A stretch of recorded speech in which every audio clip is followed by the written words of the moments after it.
안녕하세요. 교육진담 국어만세 시간입니다. 네. 봤어요. 바로 집에 가서 좀 제가 이 정도는 해야죠. 저희가 미리 양해를 구한 거니까요. 예, 한 달치 방송을 미리 찍어놓고 계속적으로 방송한다라고 하는데, 방금 전에 저희가 저희 교육진담의 국어 방송 이름을 국어 만세로 정해서 같이 만세를 한번 부르죠. 예.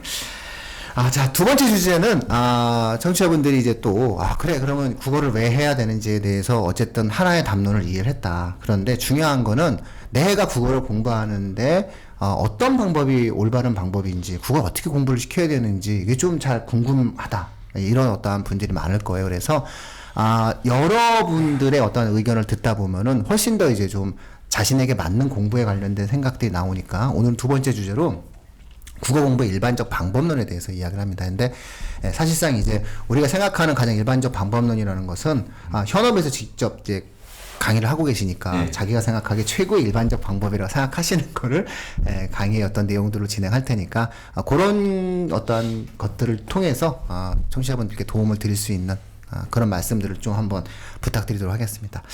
자, 좀 순서를 좀 한번 바꿔볼까요? 네. 계속 이렇게만 돌아가면 안 되니까. 예. 자, 그럼 이번에 이렇게 한번 들어가서 나온님부터 한번. 예. 언어는 다 비슷할 것 같아요. 제 생각에는 특별한 방법은 없고요. 매일매일 꾸준히 하는 거, 너무 일반적이라 특별한 방법도 아닌 것 같지만 사실 이게 가장 힘든 것 같아요. 저희 어른들도 예를 들면 헬스장 끊어놓고 1년치를 끊어놓은 다음에 365일 중에 제 생각에는 50일만 나가도 성공하는 것 같거든요. 근데 사실은 만약에 하루에 20분씩이라도 매일매일 헬스장을 나갔다면 1년 뒤에 굉장히 많은 변화가 있었을 것 같아요. 그래서 저는 아이들한테 특별한 방법은 없고요. 매일매일 공부할 수 있게 지도해주고 있고 그걸 철저하게 좀 확인하는 편이에요. 그리고 그들이 그걸 스스로 못하기 때문에 학원을 왔다고 생각해요. 사실 그걸 혼자 할 수 있는 친구라면 저는 굳이 학원 안 와도 된다고 생각해요. 그래서 정말 왕도는 다른 게 없는 것 같습니다. 그냥 매일매일 하루하루 꾸준히 조금씩이라도 하자. 저는 이게 국어 공부 방법의 왕도이지 않을까 생각을 하고 있어요. 네. 매일매일 뭘 시키세요? 저 같은 경우는 예를 들면 저는 고등부 입시를 하고 있기 때문에 수능 비문학 같은 경우 매일 한두 지문씩이라도 풀 수 있게 프로그램을 만들어 놨거든요. 그래서 하루는 과학 지문, 하루는 사회 지문, 하루는 인문 지문 이런 식으로 해서 매일 한 지문이라도 제대로 풀자. 사실은 한 지문은 사실 조금 부족하고요. 두 지문씩 풀 수 있게 학원에서 좀 프로그램을 운영하고 있는 편이에요. 제가 아는데 라온님 정말 꼼꼼하게 지도합니다. 그래요? 매일매일. 이게 말씀하시죠. 그리고 중요한 건 사실은 아까 헬스장 예를 들었는데요. 주기만 하면 안 하거든요. 그래서 저 같은 경우는 아이들이 해왔는지를 꼭 확인을 해요. 한 명 한 명. 그리고 안 해왔을 때는 아이들한테 편지를 써주기도 하고 동기부여를 계속 해주는 편이거든요. 사실 그런 게 없으면 계속 가는 게 힘들거든요. 그래서 저는 그렇게 할 수 있게 도와주는 게 저희들 역할이지 않을까 그런 생각을 평소에 하고 있습니다. 답장은 오나요? 가끔 옵니다. 가끔. 저희가 선생님들한테 편지도 쓰는데 이제 답장을 받아본 적이 없어서 제가. 제가 편지 썼는데 답장 안 하면 되게 서운하잖아요. 근데 손편지 쓰는 거잖아요. 손편지 쓰는데 정말 글씨도 잘 쓰시는 거죠? 저는 악필이라서요. 악필이라 워드로 쳐줘야 돼요. 근데 진짜 감동적이었던 게 지금 한 26된 제자가 있는데요. 아직도 제가 그 문제집에 써준 편지를 가지고 있는 거예요. 그걸 코팅해놓고 책상 위에 놓고 있는 거예요. 정말 악필이거든요. 근데 제가 뭘 썼는지도 기억 못하는데 그 친구는 그걸 가지고서 조금 위안을 받고 동기부여가 된다는 걸 들으면서 우리 선생이란 존재는 정말 학생들한테 본이 돼야 되고 학생들 앞에서 항상 묵묵히 뒤에서 밀어줄 수 있는 사람이라는 신뢰를 줘야 된다는 생각을 많이 하게 된 것 같아요. 제가 존경하는 후배 원장입니다. 아닙니다. 제가 존경합니다. 광진은 좀 힘들겠어요. 광진에서 하기가 좀 어려울 것 같습니다. 아닙니다. 편지를 쓰시는 분은 어떻게? 자, 어떻게? 의문을 열다의 유정걸 원장님은 어떤 방법이 있으세요? 이게 지금 질문이 국어 공부 일반적 방법론이에요. 내가 말하는 일반적인 방법이에요. 그렇죠. 좀 어렵지 않아요. 내가 생각하기에 제일 좋은 방법이다라는 뜻이죠. 전 좀 일반적이지 않거든요. 그러니까 첫째는 대한민국 국어 교육의 문제점, 제가 문제점을 말씀드려도 될지 모르겠는데 철저하게 이해력 위주의 공부인 거죠. 우리는 국어가 분명히 말하기, 듣기, 쓰기, 읽기 이해와 표현의 영역으로 구성이 되어 있다는 걸 알면도 불구하고 대한민국 국어 교육은 표현에만 집중이 되어 있어요. 그 저희 시절에 뭐 영어를 뭐 10년 배웠는데 외국인들 만나면 네. 영어 한마디 못한다. 그걸 마치 대한민국 굉장히 수치스러운 일인 것처럼 우리 영어 교육이 문제인 것처럼 이야기하던 시절이 있었잖아요. 야나두죠. 그게 무슨 애나 좋아. 그게 사실 부끄러운 일이 아니잖아요. 한국인이 뭐 그럴 수 있잖아요. 근데 제가 생각할 때 더 큰 문제는 태어난 지 16년이 돼도 지 생각이나 느낌을 세 줄로도 표현을 못해요. 네. 그걸 300자 정도로 쓰라고 하면 난리가 나거든요. 그래서 저는 그 국어 교육은 이해와 표현의 균형이 굉장히 필요하다 이렇게 생각하고요. 실제로 제가 이제 경험을 좀 말씀을 드리면, 제가 한 반에 제법 이제 인원을 가지고 공부를 좀 시켰었는데, 큰일 나겠다 좀 싶었던 게 뭐냐면, 아니 아이들이 수필이랑 소설을 같은 산문문학을 놓고 구별하던가요? 못해요. 못하는 아이들이 있습니다. 그러니까 인문제재냐 사회제재냐 구별을 못하는 아이들이 있거든요. 아니 설명과 논술문을 구별을 못해요. 그래서 제가 우리끼리 좀 꽤 돈이 되는 반이었는데 한 달 내내 설명문이냐 논술문이냐말을 구별하게 했어요. 한 달에 수업료 30만씩 내고 일주일에 2번 오는데 한 달 내내 몇 학년이요? 고등학교 1학년 학생. 1학년. 고1 학생. 예. 그랬더니 한 3명이 빠져요. 세 명만 빠졌어요? 3명만 빠져서 그때만 해도. 설명문이 뭐고 논설문이 무엇인지만. 저것만 하는데 지금 일주일에 2번씩 와가지고 저것만 하는데 3명밖에 안 나갔어요? 3명밖에? 예. 분명합니다. 왜 3명밖에 안 나가지? 그 다음 달엔 의문이다. 재질을 구별하게 했어요. 인문사회, 과학기술, 예술. 또 그것만 한 달 했어요. 또 한 30명이 빠져요. 예. 그 다음 달엔 문장 핵심어만 찾게 했거든요. 그 다음 달엔 문장 간의 관계만 따지게 했고요. 그 다음 달엔 문단의 중심 문장만 찾게 했고, 그 다음 달엔 문단과 문단의 관계만 찾게 했어요. 최종 결과, 이런 말 해도 되죠, 우리끼리. 예. 네. 그러니까 그 반 수업료 한 장 정도 떨어지는, 예. 좀 너무 국어 선생님답지 않은 이야기를 했는데, 그 정도 반이었거든요. 예. 몇 명 남았냐면, 3명 남았었어요. 3명? 그래도 다 나가면 안 되는데. 그러니까 모든 클래스를 그렇게 하진 않고 그 클래스만 그렇게 했거든요. 네네. 결과적으로 제가 드리고 싶은 말씀이 뭐냐면 걔들이 어느 정도의 수준이 이르렀느냐 그 이후에 그러니까 초고난도 문제를 가지고 수업을 시킬 수 있는 방법이 뭘까 이제 고민하다가 결국 이제 언어 추론을 했어요. 리트, 디트를 치렀죠. 이제 걔들 고의가 된 겁니다. 여튼 이 친구들은 1년 동안 저를 따라왔어요. 그 결과 하나 틀리는 거예요, 애들이. 그 3명이 제일 잘하는 아이가 하나 틀렸고요. 그 다음으로 잘하는 아이들이 2개 틀렸어요. 그러니까 얘들은 글을 읽어내고 문제를 풀어내는 능력이 선생님 유정걸보다 훨씬 더 나아진 것이죠. 그래서 우리가 다 알거든요, 사실 국어는 어떻게 시켜야 되는지. 텍스트를 위주로 시키면 안 된다는 걸 다 아는데 현실적인 문제 때문에 텍스트로 해요. 전 청산별곡을 15분 만에 끝낼 수 있죠. 10분 만에 끝낼 수도 있고요. 근데 전 청산별곡으로 한 3시간 강의를 해요. 그러니까 청산별곡 한 작품 배우고 나면 지들이 안 배운 서경별곡도 정과정도 가시리도 서경별곡도 읽을 수 있도록 해줘야 되는 게 국어 선생들의 목 아닌가. 저만의 일반적인 생각이었습니다. 유정근 원장님 찾아가셔야죠. 다행이네요. 옆에다 국어원을 차려야 되겠습니다. 아니. 전 지금 저희 동네에 안 계셔서 다행이다. 다들 다행이다 생각하고 있습니다. 제가 지금 능력을 보고 있습니다. 저기는 어렵겠고 저기는 안 되겠고 이런 생각이 좀 계속 들고 있습니다. 부산은 원래 회를 먹으러 가야죠. 그리고 제가 좋아하는 떡볶이집. 제가 그 고리고기라고 말씀드렸고. 네.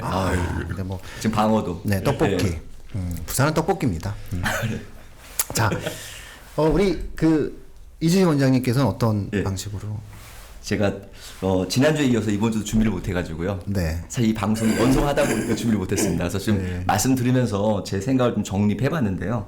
제가 이제 내가 생각하는 국어 공부의 일반적 방법이잖아요. 근데 이거를 듣는 분이 이제 청취자분들의 입장에서 봤을 때 도움되시는 얘기를 드리는 게 낫지 않을까. 그래서 만약 우리가 국어 선생으로서 하는 내용하고 또 아이들이 듣는다면 다르게 얘기할 것 같아요. 근데 지금 듣는 분들의 대부분이 아마 학부모님이 많으시겠죠? 연배가. 그래서 제가 말씀드리면 아이들을 지도할 때 국어 공부를 잘하게 하는 방법은 실제 우리 부모님들이 착각과 오해에서 벗어나는 것이 아닐까 생각을 해요. 예를 들어서 본인의 경험에 의한 또는 이제 선배들의 경험에 의한 국어를 이해하는 것. 예를 들어서 저희가 이제 아주 옛날에는 국어 문제가 저는 이제 91학번이니까 좀 이제 이제 학력고 세대거든요. 그 당시 국어라는 건 약간 독해력보다는 암기력이 중요했잖아요. 4당 5락 시대였기 때문에 국어라는 부분은 말 그대로 그냥 시간 투자의 과목인 경우들이 많았어요. 그런데 저희가 이제 94년도부터인가요? 그때부터 이제 수능으로 이제 저희가 바뀌면서 그래도 그때는 좀 할만했던 시대가 있었는데 지금의 국어의 어떤 난이도하고 또 국어의 어떤 어떤 그 어려움하고는 차이가 많이 나잖아요. 근데 이제 아이들을 이제 지도하시는 이제 그 부모님들은 사실 그 옛날 분들이시거든요. 그러니까 저와 같은 세대이거나 또는 수능 초기의 세대이기 때문에 국어에 대한 정확한 지식을 가지고 못하세요. 그냥 옛날에 엄마는 국어를 잘했다. 국어는 혼자 되는 거 아니냐라는 이런 오해를 가지고 계시거든요.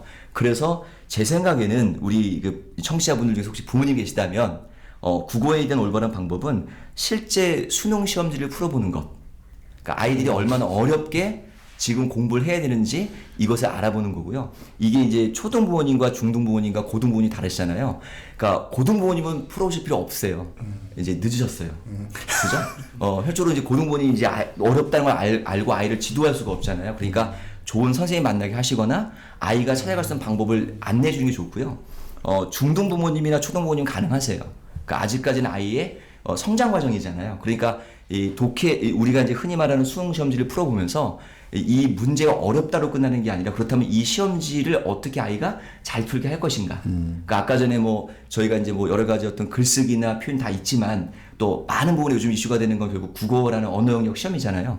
그 시험에 대한 내용들을 아이들 잘하기 위해서는 독서를 왜 해야 되고 어떤 방향으로 해야 되는지에 대해서 좀 착각해서 벗어나지 않을까. 그래서 만약 필요하다면 국어 학원을 보내세요. 아니, 착각과 관련해서 다시 정말 드리고 싶은 말씀이 한 말씀이 네, 있어서 네, 네. 우선 예. 이 대표님 예. 그 부모님들께 예. 시험 쳐보기 하셨어요? 저는 시험을 쳐보기를 하진 않고요. 시험지를 드리고 시험지 설명을 드리거든요. 그러면 이제 부모님들이 다 같이 하는 얘기하면 와예요. 와. 왜냐면 16페이지를 80분간 풀어야 되는데 한 페이지당 보통 한 4분 정도에 풀어야 되고 또 그리고 한 지문당 보통 2,000자 이상의 글이 나오잖아요. 단어가 나오니까 너무 어려워하시는데 사실 아쉬운 건 뭐냐면 그 순간으로 끝나는 경우도 많으세요. 그래서 아마 우리 유 대표님 말씀하신 내용은 시험을 쳐보셨다는 얘기죠? 그렇죠. 저는 설명회 때 한번 보시라. 아니 어머님의 착각을 좀 말씀드리고 싶은 게 네. 실제로 그 성취도 평가 중학교 국어, 영어, 수학, 과학, 사회까지 성취도 평가 A 비율이 그렇죠. 예. 전국 평균으로 가장 낮은 과목은 국어거든요. 일반적으로 수학이 어려워서 수학만 드립다 시키는 경우가 많은데 실제로 A 비율이 가장 낮은 과목은 국어예요. 분명합니다. 그건. 네. 그리고 고교에서 역시 마찬가지죠. 중학교보다 좀 덜하긴 한데 역시 고등학교에서도 A 비율이 가장 낮은 과목은 국어고요. 우리 김 대표님 잘 아시다시피 모의고사에서 1등급의 비율이 누적 인원이 제일 적은 과목 역시 국어거든요. 예. 어머님들이 이건 착각도 오해도 아니고 어머니들이 무지인 거죠. 네. 국어부터 시키셔야 합니다. 네. 아마 제가 설명회 때 부모님도 몇 분 남으셨어요? 저는 그래서 지나가요. 이렇게 지나가요. 글자 수만 확인시켜주고 지나가는데 그거 다 보시게 하면 안 되는데. 네. 그래서 정말 아까 제가 말씀 마무리하면 그러니까 어떤 입장마다 다를 것 같아요. 저희가 현직에 있는 사람으로서 아이들 지도하는 방법에 국어 잘하는 노하우가 많은데 이제 부모님들 입장에서 들으실 때는 조금은 아이들이 어떤 시험을 보게 될지 어떻게 할지를 조금 더 직접적으로 보시는 게 본인의 생각에 어떤 경험에 의한 교육이 아니어야 되거든요. 지금 세대가 바뀌었기 때문에 그런 걸 좀 보시는 걸 꼭 저는 이제 이 방송에서 또 이제 좀 드리고 싶은 조언입니다. 괜찮으셨나요? 그렇죠. 박수 한번. 이제 박수도 유도하시고. 예. 그러면 갈무리의 김종인 원장님. 예. 네. 지난번에 국어공부를 왜 해야 하는가라고 했었을 때 제가 이렇게 말씀드렸었던 게 이제 국어 과목이 도구 과목으로서 모든 과목 공부의 기초가 되고 그 다음에 좀 시작이 되니까 네. 이게 국어 과목이 절대적으로 필요하다고 그랬는데 두 번째 지금 이제 국어 공부의 일반적인 방법이 뭐냐라고 하는 이 물음은 사실은 조금 좀 나눠서 좀 설명을 좀 해야 될 것 같아요. 이게 좀 자녀분들이 초등학교인지 또 중학교인지 고등학교인지 사실 뭐 대학교에 들어가서 국어 공부의 일반적인 방법을 얘기하는 거는 별 의미가 없잖아요. 그러면은 이제 저는 이제 좀 조금 전에 원장님들이 말씀하셨던 것처럼 거의 전적으로 동의하고요. 좀 조금 나눠서 좀 생각을 해보면은 어쨌든 좀 사람마다 조금 그것에 편차는 있을지언정 동일하게 관통하고 있는 거는 일단 독서일 것 같아요. 그러니까 초등학교에서의 그 국어 공부라고 하는 거는 정말 다양한 분야, 광범위하게 책을 읽으면서 아까 유정걸 저기 대표님이 얘기하셨던 것처럼 그러니까 이제 우리 국어 과목이라고 하는 게 이해와 표현을 목표로 하잖아요. 예, 그런 것처럼 그런 다양한 독서를 통해서 읽고 그 다음에 쓰고 이러면서 이제 자기를 표현하고 그러는 것들이 일단은 좀 바탕이 돼야 되는 것 같아요. 근데 이제 그러니까 현장에서 이렇게 쭉 있다 보면 이제 중학교로 어머님들이 좀 그렇게 해서 이제 초등학교 좀 많이 시키다가 중학교로 오게 되면은 중학교 1학년이 대략 제가 보기에는 중학교 한 1학년에서 이제 2학년 때로 오게 되면서부터는 이제 좀 더 구체적으로 얘기하면은 내신의 문제가 이제 다가오거든요. 그렇게 되면은 이제 어머님들은 조금이라도 더 독서를 좀 시키고 싶어 해요. 그럼에도 불구하고 이제 학과 공부로서의 이제 국어를 하게 되다 보니까 이때서부터는 이제 독서를 조금 좀 소홀하게 되는 것 같더라고요.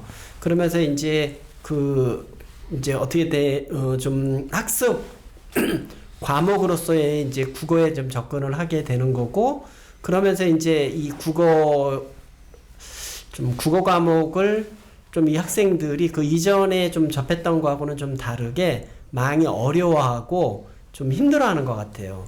이제 그럴 수밖에 없는 중요한 이유가 그냥 단지 책을 읽는 거라고 하면은 그냥 이런 책 저런 책 보면서 하면 되는데 국어 과목에 이제 우리가 이제 고등학교로 치자면은 이제 문법이라든가 화법, 작문 이런 것들이 이제 일종의 이제 이론 비슷하게 들어오거든요. 이제 이 학생들이 이런 걸 또 익혀야 돼요. 이러다 보면은 자기가 생각했던 거 이상으로 이게 만만치 않다라는 것이 느껴지는데 우리들 모두 다 느끼듯이 국어 우리말인데 그게 뭐가 어려운 게 있어 이렇게 생각하거든요. 근데 사실은 그렇지 않잖아요. 그러다 보니까 중학교 때까지 어떻게 보면은 국어 공부의 일반적인 방법이 뭔지 그러니까 국어 공부를 어떻게 해야 되는지를 잘 모르면서 자기는 그래도 국어는 어느 정도 한다라고 생각하고 고등학교로 이제 올라오거든요. 근데 실제로 이제 고등학교 올라와서 이제 보통은 그 고등학교 3월 달에 첫 모의고사가 있잖아요. 그럴 때 학생들이 이제 자기 점수를 받아보면서 이게 아닌데 라고 하고 그때조차도 이제 국어 공부를 이제 좀 어떻게 지금 제가 말씀드리는 거는 다소 이제 고등부에 좀 초점을 맞춰서 드리는 말씀이라고 하면은 내신과 수능에 대해서 조금씩 이제 진지한 고민을 하게 되는 거죠. 그리고 지식의 양이 중등부하고는 비교할 수 없을 정도로 고등부에는 굉장히 많잖아요. 국어만 해야 되는 건 아니니까. 그러면 이제 할 시간에 그런 것들이 점점 많이 쫓겨지게 되고 특히 이제 입시 위주의 우리가 수업을 하게 되다 보면 수학하고 영어가 차지하는 비중이 절대적이기 때문에 제가 생각하는 비율로 얘기하면은 저는 한 이렇게 보이더라고요. 한 35, 35, 15, 15인 것 같아요. 그러니까 수학, 영어, 그 다음에 이제 국어가 15, 뭐 과학이 한 사학이 한 15 정도인 듯한 느낌이 들거든요. 그러니까 아까 라온님이 얘기하셨던 것처럼 꾸준하게 지속적으로 하기가 사실 이제 좀 쉽지가 않아요. 저도 진짜 그 동감하는데 일정 시간 투여를 하고 국어 공부에 할애를 해야 되는데 거의 그렇게 하고 있지 못하다라는 거죠. 그리고 이제 조금 말이 길어지는데 그 국어 공부의 좀 일반적인 방법이라고 해서 제가 뭐 특별히 드릴 말씀은 없고요. 아까 라온님이 얘기한 것에 정말 동감을 하고 좀 어떻게 보면은 좀 규칙적이고 반복적으로 좀 과목으로서 국어 공부는 좀 독서하고는 좀 다르게 해줘야만 된다라는 걸 꼭 말씀을 드리고 싶은 거예요. 그게 지속적으로 이루어지지 않는다라고 하면 곰곰이 생각을 해보면은 영어나 수학에 투여하는 시간과 국어에 투여하는 시간을 비교를 하면은 저는 감히 말씀드릴 수 있는데 턱없이 부족하다고 생각하거든요. 그거는 결과로 그대로 나타난다고 생각을 해요. 예, 여기까지만 좀 말씀드리겠습니다. 김준일 대표님이랑 이재식 대표님의 말씀을 종합해서 좀 말씀을 드리면 착각이었고 착각이 있다 그러지 않습니까? 이게 실제로 이 자료가 아마 그 하늘교육 종말교육 자료인 것 같은데요. 그러니까 재학 중인 중학교의 A 비율이 성취도 A 비율이 33.2, 평균 점수가 76.2.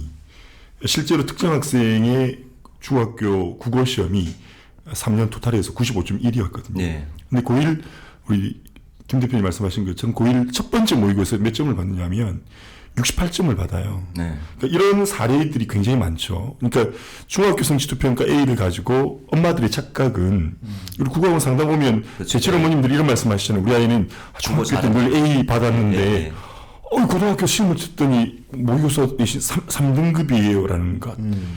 그건 이상한 일이 아니라 우리 아이들이 못해진 게 아니라 당연한 일인 것이죠. 그래서 김 대표님 말씀하신 것처럼 전체 국어학습의 양이 부족한 것, 이거 굉장히 심각한 문제다. 그거 보내십시오. 그러면 그 기본적으로 생각하고 계신 내용들 중에 하나가 학습 시간을 좀 늘리는 과정이 필요하다는 거죠. 그렇죠. 예를 들어서 이제 착각과 그 오해에서 벗어나시면 그 국어의 어떤 투자 시간들이 늘어날 것이고요. 그래서 이제 아까 우리 라온님 말씀하신 대로 매일매일 꾸준하게 하는 것들이 필요한데 아까 우리 갈무리 대표님 말씀하신 것처럼 국어 투자 비중이 많이 올라왔어요. 옛날보다는요. 그래도 시험의 난이도라든지 중요도에 비해서는 좀 많이 부족한 상태거든요. 그러니까 저희가 노력하지 않은 가운데 결과를 기대하고 있는 그런 과목이 국어 아닌가. 저는 조금 의견이 다른데요. 저는 아이들한테 그런 얘기를 하거든요. 그러니까 국어는 가성비가 되게 좋다. 수학 5시간 공부할 때 나는 국어를 5시간 공부하라는 얘기는 안 한다. 1시간 정도에서 1시간 반 정도만 해도 충분하다. 그래서 저는 아이들한테 영어나 수학만큼 많은 시간을 투자하라는 얘기는 현실적으로 불가능한 것 같고요.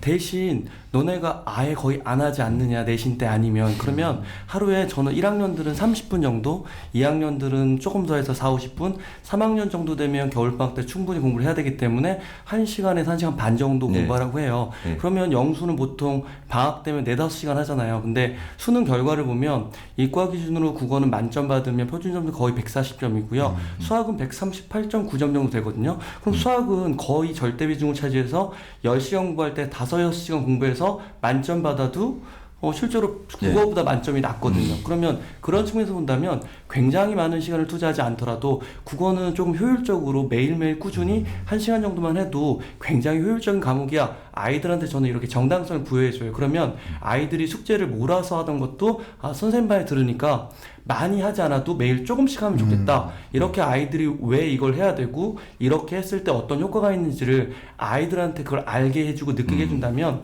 저는 아이들은 할 거라고 생각해요. 그래서 다른 과목처럼 많이 이렇게 하는 건 아이들한테 설득력이 없고 현실성도 없다고 생각해요. 대신 조금이라도 꾸준히 하자라는 게 저는 중요하다고 생각하고 아이들 말하고 있어요. 근데 원래 갈무리 대표님께서도 그렇게 말씀하신 거 아니에요? 네, 저희 같은 제가 존경하는 후배 원장입니다. 이번에 존경하는 선배 원장님이신 거죠? 제가 타결 사실화 끝난 다음에 제가 존경하는 선배 원장님 말씀드렸는데 박수 한번 좀 늦었지만 감사합니다. 아니 근데 사실 제가 아까 궁금했던 건 그 목동에서 굉장히 유명한 그 학원이잖아요. 갈무리 학원이라는 게 우리가 뭐 팟캐스트는 원래 또 이런 재미가 있는 거니까 말씀을 드리면 아직도 사실은 그 꾸준히 갈무리에서 이제 학생들을 굉장히 꾸준하게 뭔가를 시키는 걸로 제가 알고 있거든요. 근데 그 말씀 안 하셔서 좀 생긴 부분이 아닌가 싶은데 뭐 이 방송에서 한번 갈무리가 갈무리학원에 꾸준히 뭘 시키는지 좀 이렇게 궁금합니다. 예. 얘기하시면 안 되나요? 아니요, 전혀 그런 거는 아니고. 전국 방송 되겠는데요? 아니요. 그걸 어떻게 얘기를 해야 되죠? 그러니까. 그 뭐 예를 들어서 예. 뭐 모의고사를 풀린다거나 우리 그 라온님께서는 제가 보기에는 비문학 지문을 뽑아서 그 문제집을 만든 것 같아요. 네. 그 과제집을 만들어서 과제집을 뿌린 것 같고 저희 같은 경우에는 그 하루 5분 테스트를 만들어요. 하루 5분 테스트를 만들어서 하루 5분 동안 무조건 해야 돼요. 그걸 이렇게 마치 이렇게 숙제 검사처럼 이렇게 받아야 되거든요. 네. 뭐 그런 것처럼 이제 진행을 하는데 예. 그러니까 저희도 뭐 그런 거에 있어서는 뭐 저기 올가나 또 네. 아까 라온 거기에 뭐 또 이재식 원장님도 마찬가지겠지만은 그런 건 별다르지 않을 거라고 생각을 해요. 근데 아까 제가 말씀드렸던 거는 뭐 그게 이제 기계적으로 뭐 절대적으로 또 이렇게 비례해서 그러니까 수학이나 영어처럼 뭐 아까 얘기했던 뭐 시간을 얘기를 했었을 때 뭐 더 뭐 이렇게 한다라기보다도 여태껏의 그런 거를 보면은 그만큼 국어를 지금은 이제 인식이 많이 바뀌었죠. 근데 좀 예전에 이렇게 좀 보면은 참 다 그것도 또 다 그런 거는 아니지만 좀 이렇게 날로 먹으려고 하는 사람들이 많구나 하는 생각이 좀 많이 들었었거든요. 지금도 많아요. 네. 지금도 많습니다. 그런데 네. 진짜 근데 요즘은 진짜 요 얘기는 조금은 좀 달라지는 건 아까 저도 진짜 전적으로 동의하는 거는 대입의 그런 당락을 좌우하는 과목이 이제 국어가 돼버린 거예요.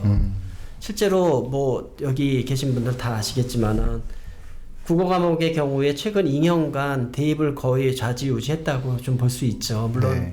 뭐 작년에 이제 문과의 경우 수학이 많이 어려워서 좀 그랬다고는 하더라도 영어가 절대평가가 되고 나서는 이 국어는 정말 학부형들이 굉장히 중요하게 생각하고 아까 표준 점수도 얘기했는데 작년에 표준 점수가 국어가 150이었고 올해 그러니까 재작년에요. 그리고 작년에 140이었거든요.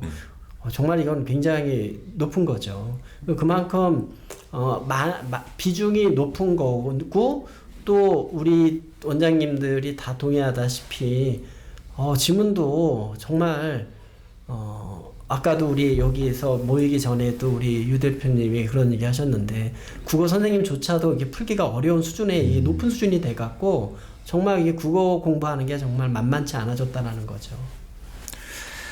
네, 결국은 제가 다이어트를 좀 했거든요 예전에. 네. 지금 다시 제가 요요 때문에 제가 지금 스트레스를 받고 있어요. 내가 이제 술을 끊어야 되는데 연말 연시에 제가 술을 끊을 수가 없네요. 그러니까 일이 생겨서 그러다 보니까 한참 다이어트 할 때는 술 생각이 안 나는 거예요. 한 석 달 동안 안 먹으니까. 근데 이제 술을 먹잖아요. 그럼 이제 술 생각이 나요. 이게 사람이 되게 무서운데. 근데 이제 우리가 항상 이제 뭐 다이어트나 뭔가를 얘기를 할 때 폭식하지 말라고 이야기하잖아요. 한꺼번에 물 많이 먹으면 살찐다라는 거고 조금씩 자주 먹으면 안 된다는데 제가 정말 3끼를 먹었거든요. 다이어트 할 때 제가 3끼를 먹고 대신 저녁 6시 이후에 잘 안 먹었거든요. 먹기도 제대로 먹었어요. 먹기도 제대로 먹었는데 결국 지금 그 원장님들과 대표님들 말씀 들어보면 국어 교육이라고 하는 국어 학습의 방법에서 가장 중요한 것은 다이어트와 같은 절제처럼 꾸준히 하라는 거잖아요. 그렇죠. 그러니까 한꺼번에 많이 한다고 해서 혹은 효과를 볼 수 있는 그런 과목이라기보다는 꾸준히 지속적으로 해야만이 이해와 표현이 늘고 생각의 어떤 언어가 만들어진다라는 어떤 그런 부분이겠네요. 그 중요성에 대한 인식이 일단 먼저 돼야 되니까요. 그래서 아까 전에 저희가 착각과 오해 벗어나야 되는 부분이 그런 거였고 그래서 아까 표준 점수 말씀하셨잖아요. 아직 모르시는 분들 계실 텐데 결국 시험이라는 게 어려워지는 거에 따라서 대학의 당락이 좌우되는 거거든요. 그게 이제 국어의 의미가 그만큼 커졌다라는 이제 얘기가 되는 거죠. 그래서 다이어트를 해야 될 이유는 건강의 중요성을 알았잖아요. 그럼 입시의 중요성이나 또는 살아감의 중요성에서 국어의 의미가 크구나라고 알아주시면 감사하겠습니다. 근데 왜 그 다이어트를 안 해도 되는 경우가 있잖아요. 원래 어렸을 때부터 관리하면 되니까. 체질이 그러니까 제 말씀은 국어의 시작 시점이 중요한 것 같아요. 그러니까 국어학습의 시작을 대체로 고등부에 가서 하거든요. 근데 실제로 국어의 읽기 능력을 향상시킬 수 있는 시기가 고등부가 맞느냐. 나중에 저희들이 한번 이 주제를 이야기를 좀 했으면 좋겠어요. 네. 국어학원 언제 보내는 게 가장 적당한가. 다음 주제죠. 예, 예. 3부죠, 뭐. 주제 금방 바꿔주세요. 저희가 이렇게 뭐 단톡방에 올린 거 그거 정해진 거 아니에요. 자, 그럼 이제 3주차, 4주차는 그러면은 언제부터 국어학습 시점을 언제부터 해야 되는지. 그 다음에 이제 구체적으로 고등부, 그다음에 중등부, 뭐 초등부에서의 어떤 국어학습은 어때야 되는지 뭐 그런 거하고도 또 이야기해 볼 수 있는 시간이 되는 거죠. 그렇습니다. 예. 자, 그러면 이제 또 만세보리 시간이 됐나요? 30분이 됐나요 벌써? 자, 그러면 저기 카메라 봐주세요. 지금까지 교육진단 국어 완세였습니다. 자, 국어 완세!